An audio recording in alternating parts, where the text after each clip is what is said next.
suspicious from the start. And breaking just moments ago, Deputy Attorney General Rod Rosenstein set to officially step down next month. Very sad. Joe diGenova has been calling for this for a long time. He's here to react with that and a lot more. And what do former FBI leaders think of that Andy McCabe's interview with 60 Minutes last night? Two will join us later in the hour. You do not want to miss it. Unfiltered thoughts from men who were actually there and understood the professionalism required at the FBI. But first, phony victims who inflict real pain. That's the focus of tonight's angle. When the Jussie Smollett story first broke, many in the media seemed positively giddy. They were thrilled to push the story that MAGA-headed thugs attacked a black, gay, liberal actor, all in the name of Donald J. Trump. Now to that attack on a star of the TV show Empire, Jussie Smollett. Actor and musician Jussie Smollett from the hit show Empire was attacked and beaten early this morning in Chicago. A Hollywood star who's black and gay, and now the victim of a heinous crime. The idea of racial slurs and maybe even some of the homophobic slurs being used toward him, you can see how serious this crime is right now. Absolutely despicable. And this is America in 2019. Only as the Chicago Police Department investigated Smollett's story, none of it added up. Now police sources are telling various networks that Smollett himself choreographed the attack, paying a pair of Nigerian brothers to carry it out, even giving them money to buy rope at a local hardware store to make the noose. The trio even rehearsed the encounter in advance. Yet just last week, the Empire actor was afforded a friendly platform on GMA to shop and defend his anti-Trump script. I can only go off of their words. I mean, who says Empire, this MAGA country? Why do you think you were targeted? I can just assume, I mean, I come really, really hard against 45. I come really, really hard against his administration. And I don't hold my tongue. And the Oscar goes to, well, but eventually those stubborn things called facts got in the way. And suddenly CNN's Brian Stetler and others are now doing the backstroke. There was a rush to judgment. I think it was mostly in the celebrity press and among activists and among Twitter people. I think it was a really careful reporting by news organizations. If it turns out that Smollett did indeed orchestrated this attack, paid the attackers, then he's done infinitely more damage to the African-American community, people of color. There's a lot to be concerned about here. So let's start with the fact that we don't have all the facts yet. We should get them. I think one thing we've learned from how this story is unfolded is let's wait and see. Oh, finally, let's wait and see. Well, some journalists seem to fall into a state of absolute mourning. In the words of the AP's Lindsay Barr, the outrage has now been replaced by surprise, doubt, and bafflement as the singers, actors, and politicians who came out to support the Empire star struggle to digest the strange twists that the case has taken. Some conservative pundits, meanwhile, have gleefully seized on the moment. No, Lindsay, you're wrong. It was the left, the political media and Hollywood establishment that seized on the moment because the Smollett tall tale advanced their anti-Trump zealotry. Now we're learning just the inverse is true. Media and political heavyweights were once again willing to slander innocent people, an entire class of people, in a desperate attempt to justify their hatred of Donald Trump. The Democratic 2020 frontrunners tripped over themselves to fan the flames of the Smollett attack. Cory Booker and Kamala Harris called it, quote, a modern-day lynching and urged anti-lynching legislation in response to the attack. Well, on Sunday, Booker suddenly took a more sober, careful approach, saying he wouldn't further address the matter, quote, until all information actually comes out. How convenient. If only he had exercised such caution when the story first broke. Of course, he tried to get off the defensive really fast, though, contending at a town hall that We know in America that bigoted and biased attacks are on the rise in a serious way. We actually even know in this country that since 9/11, the majority of the terrorist attacks on our soil have been right-wing terrorist attacks. Oh, the man has absolutely zero shame. Ditto for Kamala Harris. Which tweet? What tweet? About saying that it is a modern-day lynching, that... Sorry. Yes, Jussie Smollett. Okay, so I will say this about that case. I think that the facts are still unfolding, and I'm very concerned about, obviously, the initial allegation that he made about what might have happened. I like how she does this and then laughs. It's really funny. Not.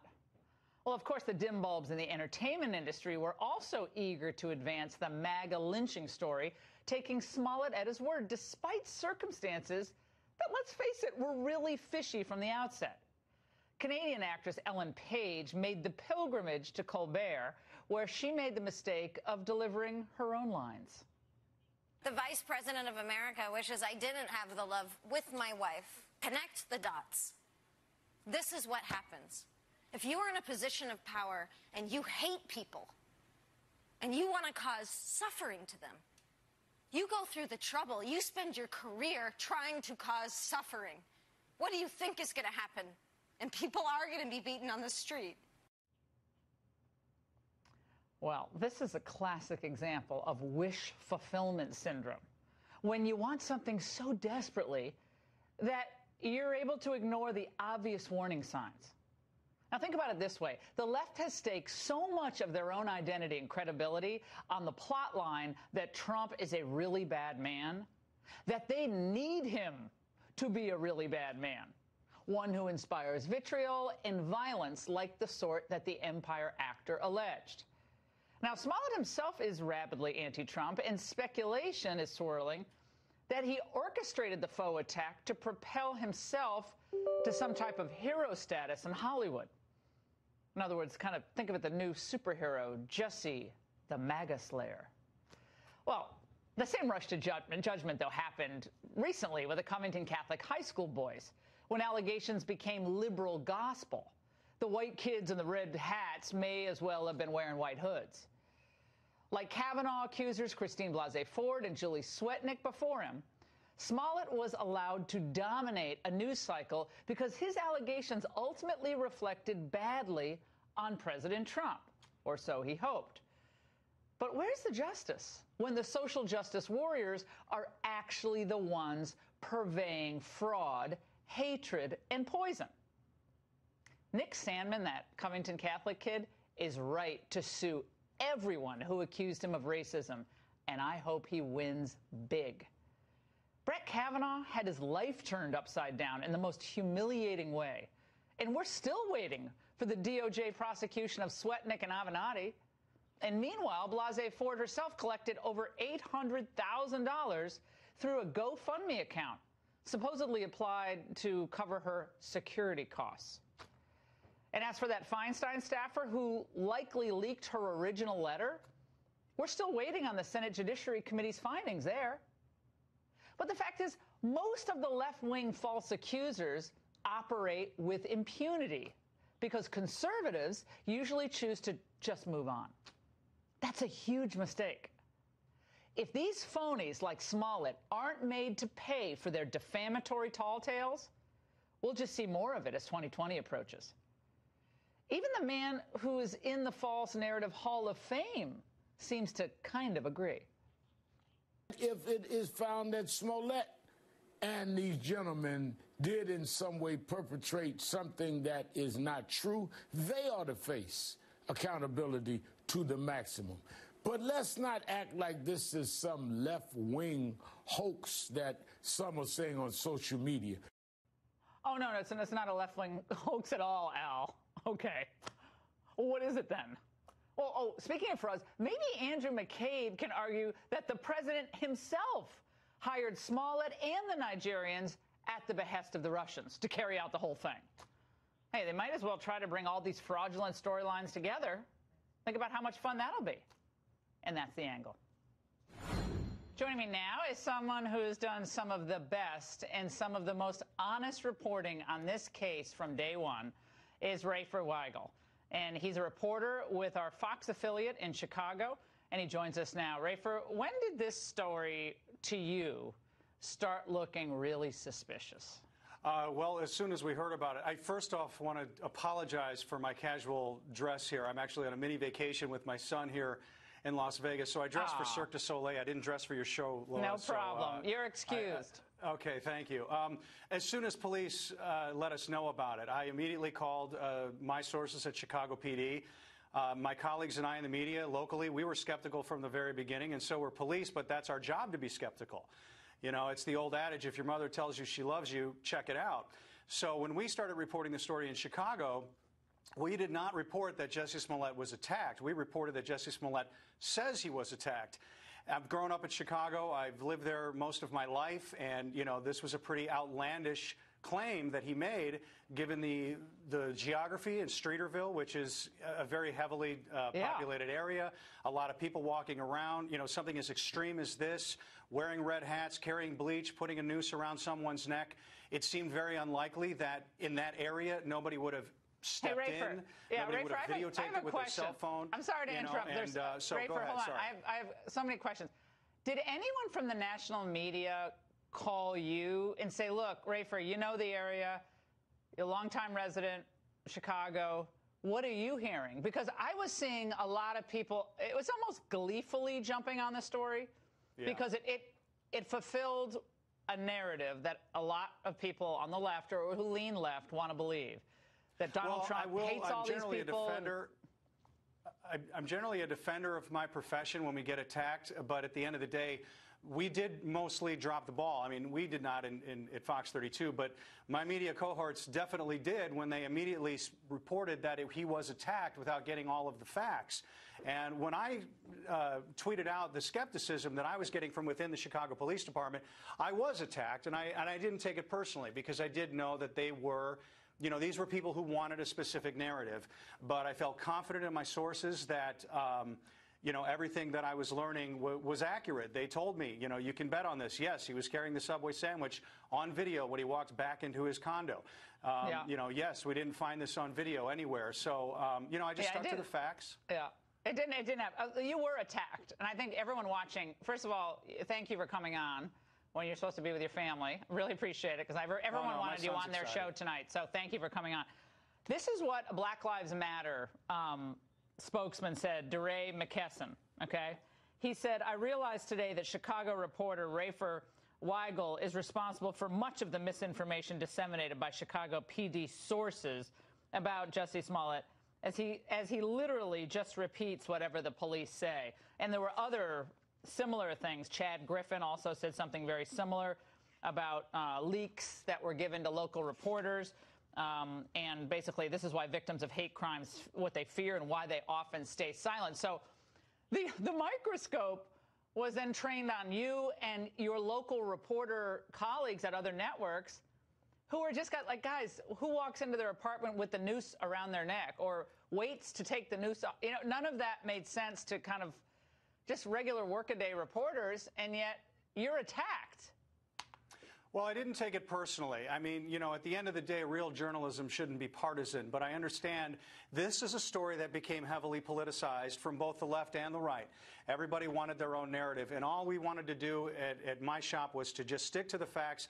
We do have an intimate relationship with Chicago PD. We have sources in there. They've told us things about this investigation that we are not reporting because we don't want to compromise the investigation. It's a delicate balance. You know, we want to hold them accountable. But at the same time, we also, you know, we have to deliver what we know. And sometimes we are getting things from sources that maybe they don't want us to report. For instance, the fact that the brothers admitted that they were paid, that they did rehearse this, and that it was staged. You know, from what I understand, Jussie Smollett was on his way in to talk to police, and once it got out that these brothers had essentially rolled over on him, he changed his mind. And I talked to his crisis manager, Ann Kavanaugh, this morning, and she said that right now they don't have any plans to bring him in. So, I mean, in terms of the reports of the grand jury, TMZ came out with that. Police tell me that's premature. That would only be a last resort if Smollett does not come in voluntarily. And right now, they're hoping he still will. He ain't coming in. It's weird because his attorney said that they're cooperating, but right now it doesn't appear that they are. Right. Rafer, thank you so much for joining us and for your reporting on this in a sober, pragmatic, and unbiased manner. We really, really appreciate it. By the way, we also learned today that, as Rafer just reported, so Smollett is refusing to meet with police. That, according to this statement from his, as you've heard, crisis management consultant. Yes, he has hired a crisis management consultant. Now, Ann Kavanaugh, who Rafer is also talking to, saying Smollett's attorneys will keep an active dialogue going with Chicago police on his behalf. We have no further comment today. So at what point does the Chicago Police Department compel Smollett to speak to them? Look what they did to Roger Stone. They showed up with like 17 vehicles and guns drawn. I'm not saying they should do that, by the way, but I'm just talking about the overreaction with Stone. To provide some insight, we're joined by former LAPD detective, Fox News contributor, Mark Furman. All right, Mark, I've been dying to talk to you about this case. Number one, from the beginning, we had said here on this show, these are really serious allegations. They sound really bizarre, but every fact should be followed, every lead. I mean, so that's what we said, and it started to get odder and odder as time went on. But he won't speak to police now, and I don't think he's going to speak unless he's compelled to. Does that surprise you? No, not at all. I don't think he's going to, because he has nothing to say except for the truth. They're certainly not going to listen to his lies. They've got everything prepared to actually destroy every kind of alibi, lie, or fantasy that he's going to create. So when you look at this right from the beginning, the red flags are huge. First, this is not Trump country in Chicago. And the second thing, it wasn't much of a beating. All I saw for injuries was a little scratch on his right cheek. The suspects let him keep the phone in which he was talking to his manager at the time of the attack, and the manager heard the yelling and the screaming. So when you look at all this, and then no property was taken, there wasn't much of a beating, it's one of those raised eyebrow things that the first officers feel when they get there, and they tell the detectives, and they go, okay, let's go through the motions, but this smells. And this smelled from the beginning. Yeah, from the beginning. I mean, again, you want to believe people, and they make such an incredibly, serious and disturbing allegation. I mean, it's hard. It is hard to believe people do this, but it happens. It happened with Kavanaugh. It happened with the Covington Catholic kids. It's happened in other cases, and it looks like it could very well have happened here. Now, Mark, so you raised all the red flags from the beginning. I think a lot of people were afraid to talk about those because then you're being, critical of someone who's a liberal, African-American, gay, and then all those hateful pejoratives come directed at you. So people were kind of afraid to say that. But now we find out that the police went into the apartment, or the place where the Nigerian gentlemen were living, and they seized a number of things from that apartment, and they're cooperating fully with the police. Can you go through why those items are so important to this investigation? The magazine and bleach and so forth. Well, everything that was involved in Smollett's description of the attack on him, that's what they're looking for in the search warrant. So they have been unavailable. They've been in Nigeria. So during this whole time, I think the whole investigation for Smollett really came apart February 11th when he failed and refused to give them unredacted phone records. That was the first problem. Then they knew that their suspicions were probably true. When they got off the plane and they arrested him and they issued this search warrant and they went in, when they got these items, now they know that these two men have been connected to get into the apartment, and now they found evidence that further connects them. Now they had to explain it all. When they got to the station, I'm sure they were separated. I'm sure that they were confronted with the evidence, and I'm sure they rolled over in a heartbeat. And they rolled over simultaneously in two different rooms with the exact same story. They corroborated. I wouldn't doubt they gave them polygraphs. They probably gave them a money path, how the money was paid. So And the magazine, the letter that arrived in January 22nd, they seized the magazine, and maybe those letters were found cut out of that magazine. So this whole thing is, well, the developing facts. We're going to follow them where they take us. Mark, thank you so much for joining us. And it's not just Smollett and the Covington High School boys fiasco. There are other hate crimes hoaxes that we want to share with you tonight. Dinesh D'Souza will tell us what they reveal about our current culture and a lot more. Stay there.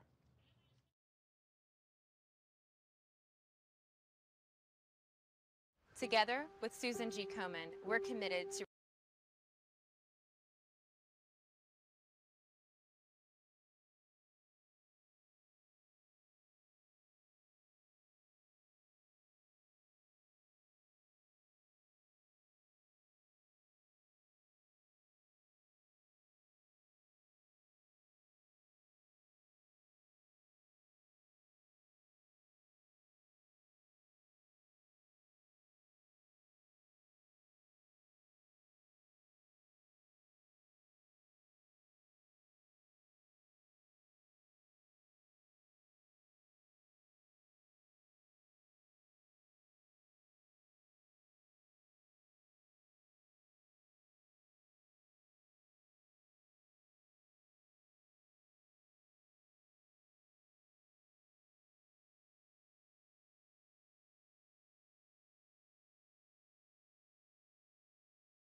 Smollett hoax is one of many that fit a pattern. Angry Trumpkins unleash vicious and hate-filled attacks against sexual or racial minorities. Now, here are just a few of more than dozens that are out there. In December 2016, a Muslim woman said she was attacked by 3 white Trump supporters in New York City on the subway. She said they tried to rip off her hijab. Well, it never happened. And then one day after the 2016 election, a student at Bowling Green in Ohio said that white males wearing Trump shirts threw rocks at her and hurled racial slurs. Protests in a university town hall ensued. The student made up the entire incident. And in September of last year, a woman told police on Long Island she was driving home when 4 teens confronted her and yelled, "Trump 2016." And then they told her, quote, she didn't belong here. That, too, was made up.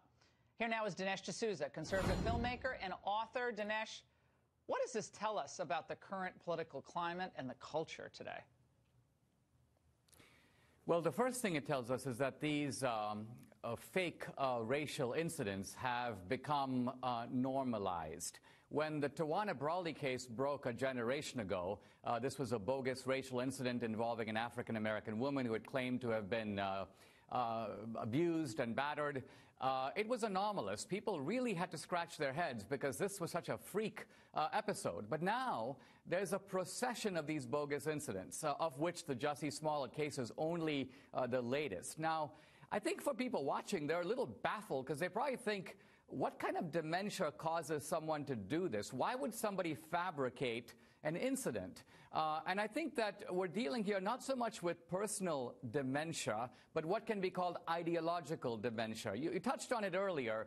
There's a narrative here that they're trying to advance. The narrative is that the MAGA supporters, the Trump people, are a bunch of racists. Now, it's obviously a tribute to the Trumpsters that they are not racist, because the Jussie Smollets, despite being black, despite being flamboyantly gay, are going out there looking for people to pick on them, and nobody is. So the facts are not supporting the narrative at all. So they figure, why not make up the facts? Why not adapt the facts to the narrative rather than the other way around? And I think this is the demented psychology, the demented progressive psychology that drives these racial faked incidents. And the second reason for them is that they get away with it.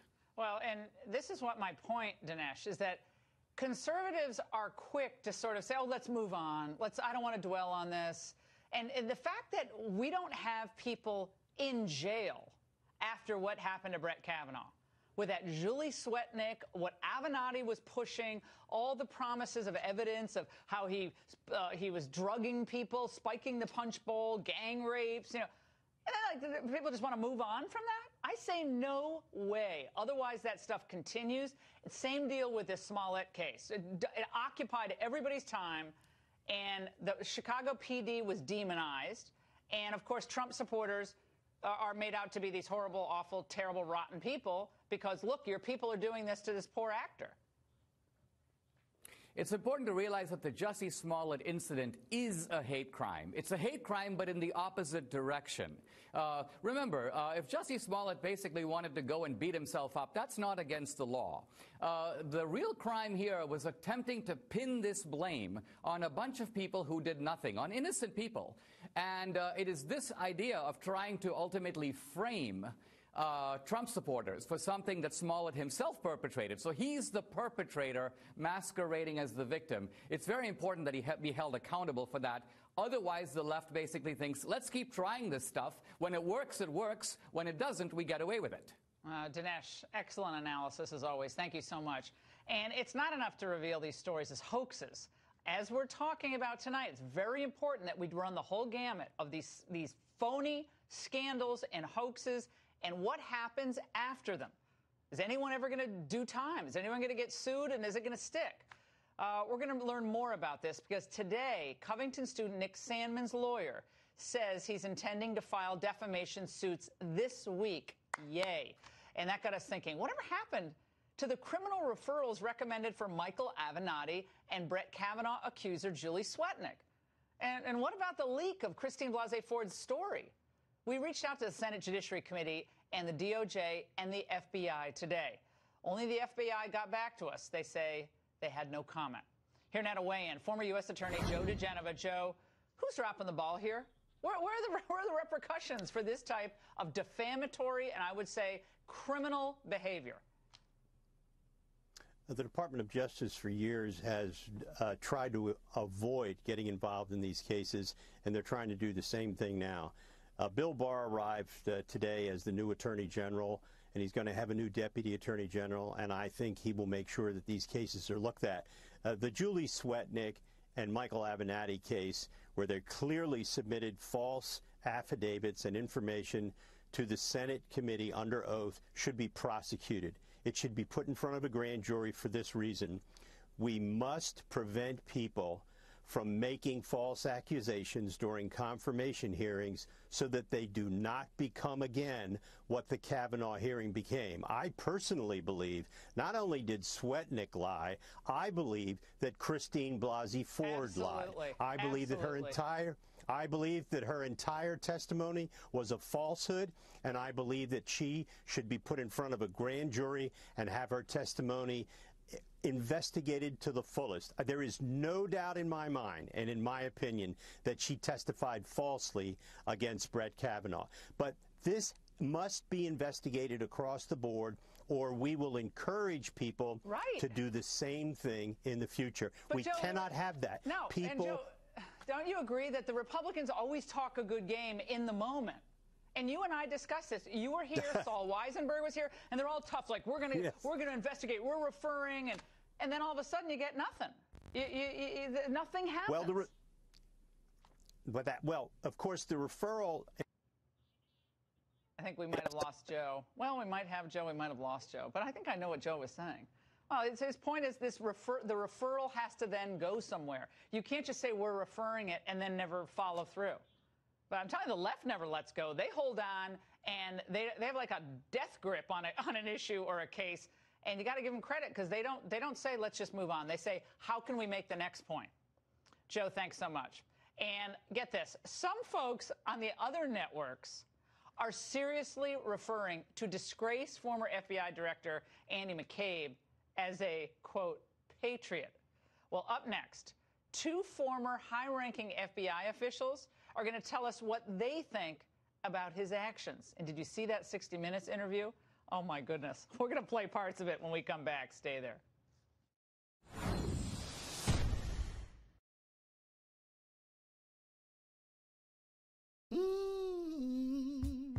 Us lives here, where we can be surprised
60 Minutes last night should alarm all of you.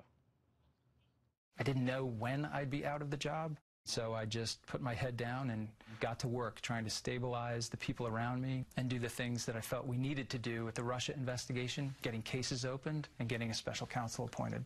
Is there an inappropriate relationship, a connection between this president and our most fearsome enemy, the government of Russia? Are you saying that the president is in league with the Russians? I'm saying that the FBI had reason to investigate that. We talked about why the president had insisted on firing the director and whether or not he was thinking about the Russia investigation and did that impact his decision. And in the context of that conversation, the Deputy Attorney General offered to wear a wire into the White House. Now, he was not joking. He was absolutely serious. A discussion of the 25th Amendment was simply Rod raised the issue and discussed it with me in the context of thinking about how many other cabinet officials might support such an effort. Okay, just to sum up what he just copped to. The newly promoted McCabe, out of political disdain, took it upon himself to become the ultimate resistance hero. He's setting in motion a counter-intel investigation against a sitting president of the United States, push for a special counsel, and openly discuss removing the duly elected president, commander-in-chief, from office. And folks on the other networks are calling this guy a patriot? Now, what do former high-ranking FBI officials think about all this? Let's discuss with a couple of the greats. Kevin Brock was the former FBI Assistant Director for Intel, and Terry Turchie was the former Deputy Assistant Director of Counterterrorism in the Counterterror Division. Kevin, now, you recently penned a piece calling McCabe's reemergence embarrassing. Why? Yes, that's a huge embarrassment, and I think, and I think Terry will agree that for former FBI agents, and I've heard from a lot of current FBI agents right now, that what Andrew McCabe is doing and what he did last night further misled the American people and actually manipulated the American people, because now suddenly he's a victim. After perpetrating, along with Jim Comey, severe damage to the FBI because of their, now what we know, clear biases, he is going on a book tour to sell books. Everyone's selling books. All the former FBI guys are all pushing their books. Which is just going to make money. Amazing to us. So he's trying to rehabilitate himself, but the damage is done, and he continues to do more damage. He has claimed, as you just pointed out, when he became acting director, he went on a binge of opening cases against the President of the United States. On the 60 Minutes interview last night, he was deceptive and misleading. How so? Give us some little tags on that. He stated that he had clear and articulable facts for opening up an FBI What were those facts? I'm still waiting for the facts. Well, he said, well, the President criticized our investigation. That was number one. Not a reason for opening up a case. He said that the President directed James Comey to let Michael Flynn off the hook. No, he didn't. If you go back and look at James Comey's notes, he didn't say that. Mm-hmm. He said that Rod Rosenstein was pressured to put the Russia investigation in. So, there was all these things that don't rise to the level of opening up legitimately. Yeah, but he looked really earnest, Terry. He looked really earnest. This guy, Malcolm Nance, was on MSNBC. He's a former counterterror specialist. And this is how he describes Terry McCabe last night. These phrases, taking down an elected president, a bureaucratic coup, this is Donald Trump's characterization of what the patriots at the FBI and the Department of Justice, who were defending the Constitution of the United States,